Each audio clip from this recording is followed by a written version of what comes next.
Welcome to the class everyone. Hope you're doing well. First of all, let's have a look at these sentences. सबसे पहले इन sentences पर एक नज़र डालते हैं. I will see you at 9 o'clock. There was a concert on Monday. She completed the assignment in May. इन तीनों sentences में क्या कॉमन है कि समय की बात कर रहे हैं, लेकिन वर्ड्स देखिए रेड कलर से जो लिखे हुए हैं तीनों अलग हैं, at, on और in. उसी तरीके से they arrived at 7 o'clock, they arrived on Wednesday, they arrived in July और they arrived in 2009. यहाँ भी समय का जिक्र है लेकिन अलग अलग prepositions यूज़ किया है हमने.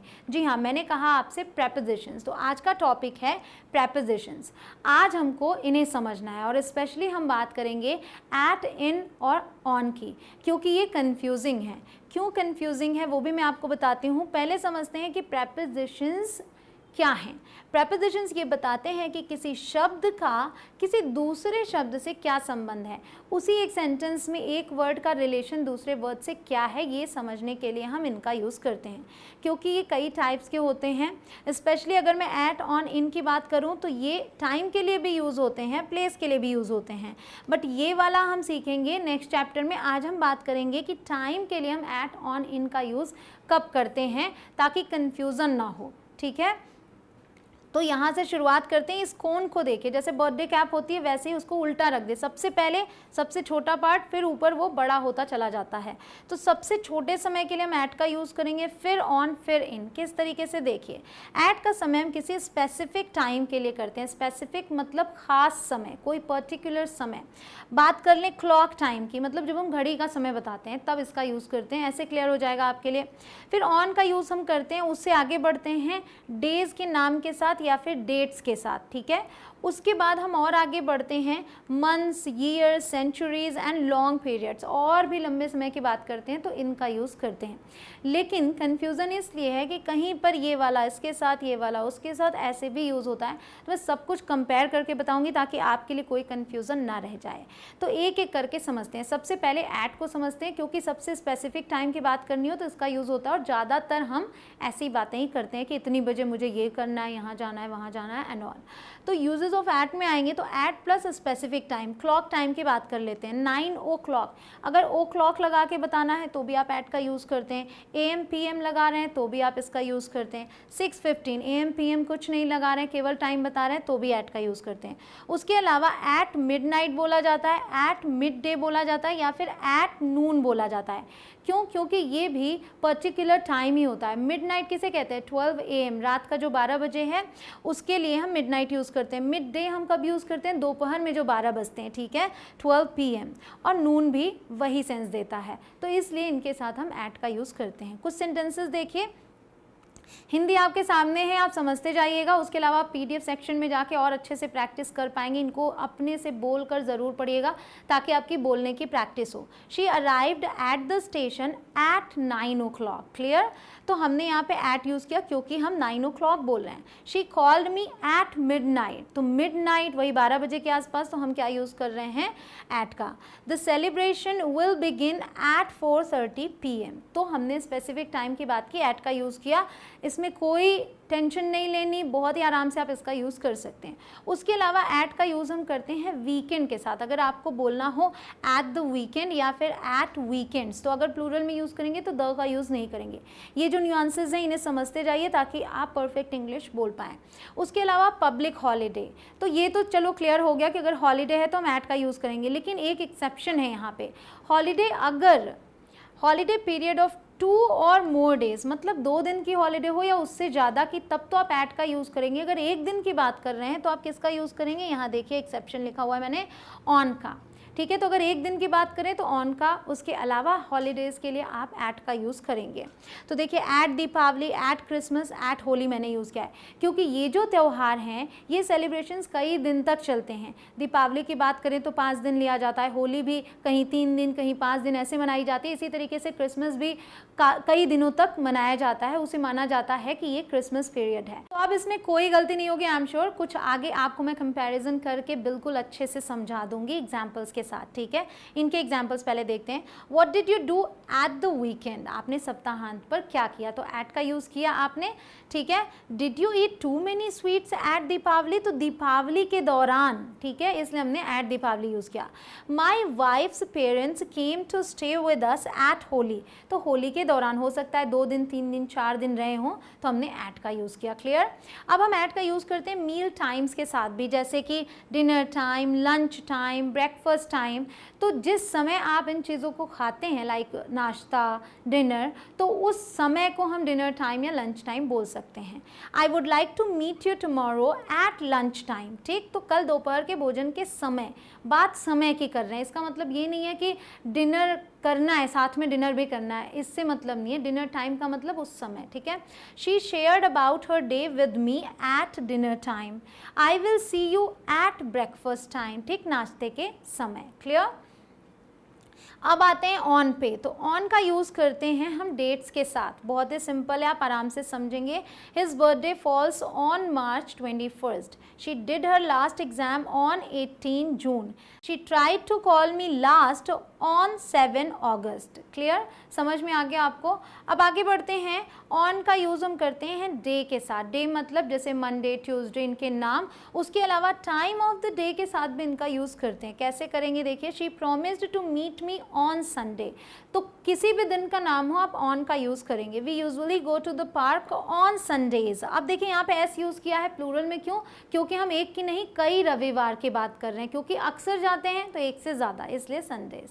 Rakesh called me on Tuesday morning. अब देखिए मॉर्निंग के साथ इनका यूज़ होता है, जो मैं आपको आगे बताऊंगी।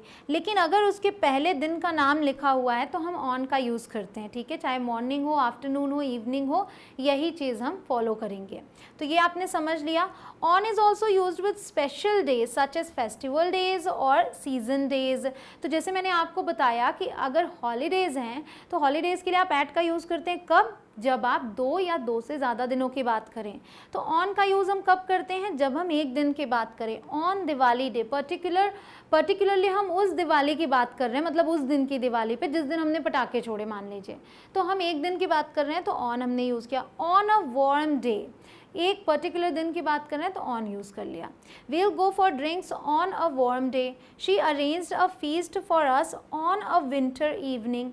तो विंटर इवनिंग, एक दिन की बात कर रहे हैं, इसलिए हमने ऑन यूज़ किया यहाँ पे। I will get you a cake on Christmas day, particularly Christmas day की बात कर रहे हैं, ठीक है।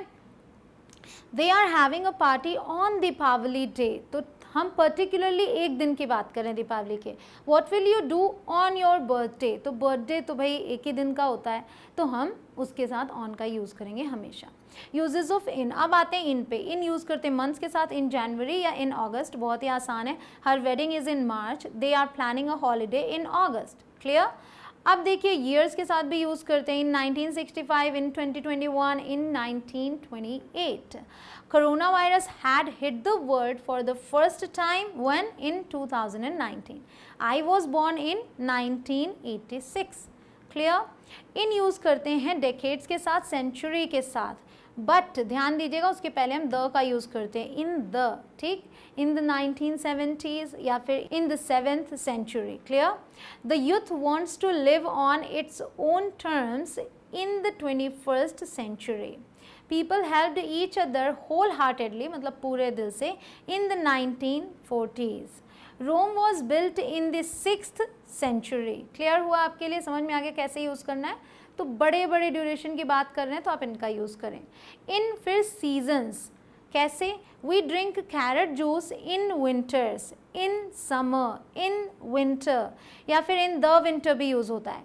They plant many saplings in the spring, चाहे इन स्प्रिंग बोलें या इन द स्प्रिंग बोलें। क्लियर हो गया। इन और फिर टाइम पीरियड। टाइम पीरियड कौन सा? स्पेशली फ्यूचर में, फ्यूचर की बात कर रहे हैं टाइम पीरियड की, तो वहाँ पे इनका यूज़ कर लेते हैं। The meeting will start in 20 minutes। मतलब कि मीटिंग 20 मिनट में शुरू हो जाएगी। We'll be in Goa in 4 hours, हम 4 घंटे में गोवा में होंगे, तो इसलिए हमने इनका यूज़ किया इनका। I learn to drive in 4 weeks, मैंने 4 हफ्तों में गाड़ी चलाना सीख लिया। ये हम फ्यूचर की बात तो नहीं कर रहे, पास्ट की कर रहे हैं, लेकिन यहाँ क्या ध्यान देने वाली बात है कि अगर ये बताना कोई चीज़ कितने समय में हो जाती है तो आप इनका यूज़ करते हैं। तो 4 वीक्स में हुआ ऐसा, ठीक है। अब हम करते हैं कंपेयर। कंपैरिजन से आपके लिए डाउट्स क्लियर होंगे, जो छोटी छोटी गलतियां होती हैं वो नहीं होंगी, और आप कॉन्फिडेंस के साथ इंग्लिश बोल पाएंगे। मैंने आपको बताया एट द वीकेंड बोलते हैं, लेकिन आपने कहीं ना कहीं ज़रूर पढ़ा होगा या सुना होगा कि ऑन द वीकेंड भी बोलते हैं। जी हाँ, फ़र्क केवल इतना है कि ये ब्रिटिश इंग्लिश में और ये अमेरिकन इंग्लिश में यूज़ होता है, दोनों ही अपने आप में सही हैं। What did you do at the weekend या फिर what did you do on the weekend, दोनों का मतलब यही है कि आपने सप्ताहांत पर क्या किया। अब आते हैं यहाँ, देखिए बहुत इंपॉर्टेंट है, अगर लास्ट, नेक्स्ट, दिस, एवरी ये सब लगा हुआ है दिनों के नाम से पहले, तो आप इनमें से किसी का यूज़ नहीं करते। The webinar is on next Tuesday, सुनने में सही लगता है, ये गलत लगेगा आपका। The webinar is next Tuesday, but ये सही है और वो गलत है। तो क्या ध्यान देना है, वैसे तो आप क्या बोलते हैं ऑन ट्यूसडे, राइट, लेकिन जब नेक्स्ट लग गया, दिस लग गया, अगर इनका यूज़ कर लिया तो ऑन वहाँ से हम हटा देंगे। आगे और एग्जाम्पल्स हैं, they travelled to Mumbai in last month, no, they travelled to Mumbai last month. They exercised at this morning, no, they exercised this morning.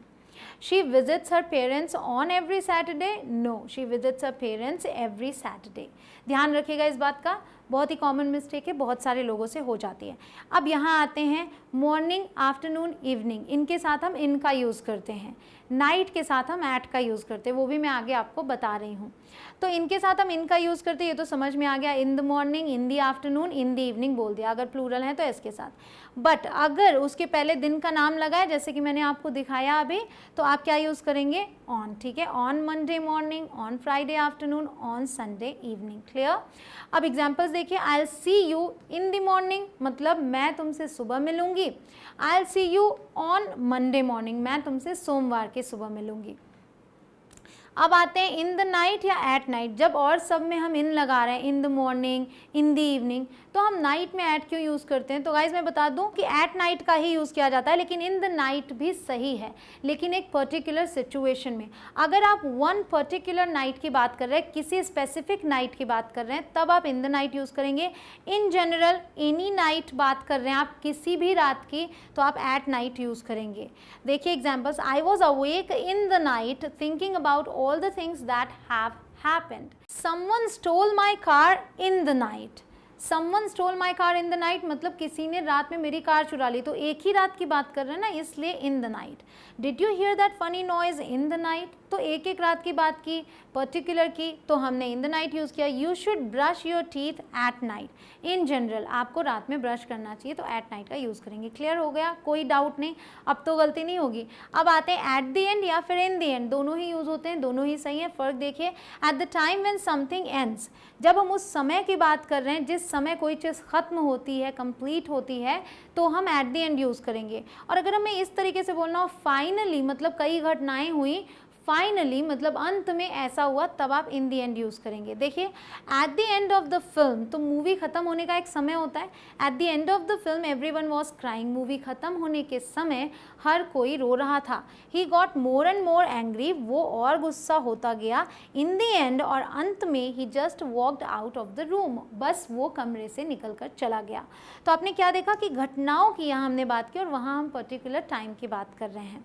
उसी तरीके से इसमें भी कन्फ्यूज़न है कि एट द बिगिनिंग या फिर इन द बिगिनिंग, तो आप समझ लीजिए कि एट द बिगिनिंग या फिर इन द बिगिनिंग में वही फ़र्क आएगा जो अभी आपने वहाँ देखा। At the time when something starts, किसी चीज़ के शुरू होने का समय की बात कर रहे हैं, और यहाँ एट फर्स्ट मतलब शुरू में, तो घटनाओं की बात करेंगे। तो ये देखिए, at the beginning of every lesson, her lesson की शुरुआत में, the teacher told the children a little story, teacher बच्चों को एक लिटिल स्टोरी सुनाती थी।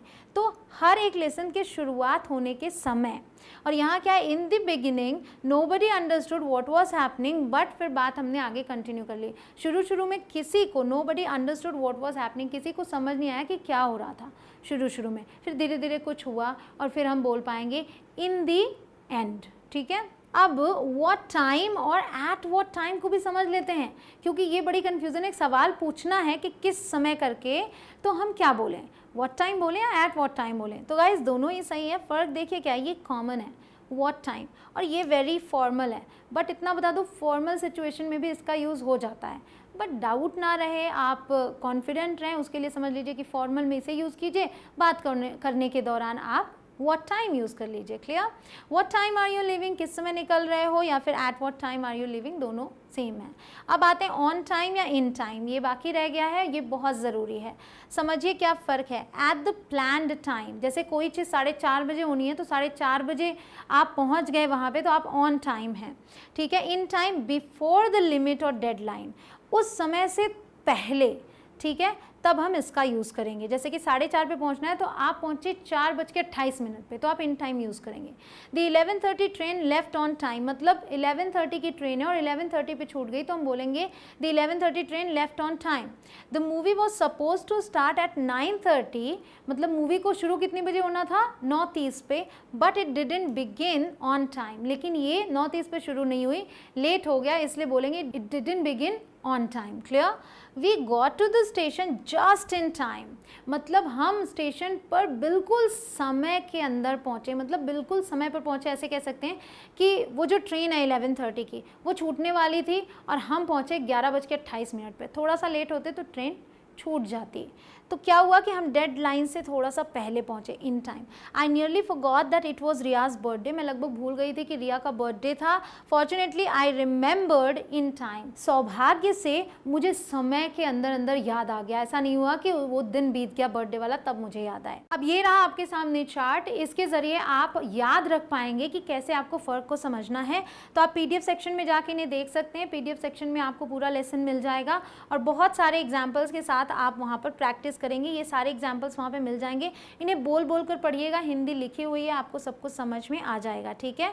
उसके अलावा मैंने आपके लिए तैयार किया है ये प्रैक्टिस एक्सरसाइज, इन्हें आपको फिल करना है। ठीक है। आंसर भी लिखा हुआ है नेक्स्ट पेज पे, लेकिन आपको आंसर इसको करने के पहले नहीं देखना है, पहले आप इन्हें कीजिएगा, उसके बाद ही आंसर देखिएगा। ठीक है। तो जितनी चीज़ें आपने सीखी आपके लिए रिवीजन हो जाएगा, प्रैक्टिस कीजिए और बोलिए ज़रूर से। आई एम श्योर कि अब आपको इन ऑन एट को लेके टाइम रिलेटेड सेंटेंसेस में कोई डाउट ना हो। अगर ज़रा सी भी प्रॉब्लम आए तो एक बार फिर से लेसन को ज़रूर देखें। देखिए, आगे बढ़ने से पहले अगर आप एक चीज़ को अच्छे से तैयार कर लेंगे तभी आप उसी फुर्ती के साथ और उसी क्लैरिटी के साथ आगे बढ़ पाएंगे। ठीक है। तो मिलती हूँ आपसे अगले लेसन में, आप करते रहिए प्रैक्टिस। जय हिंद।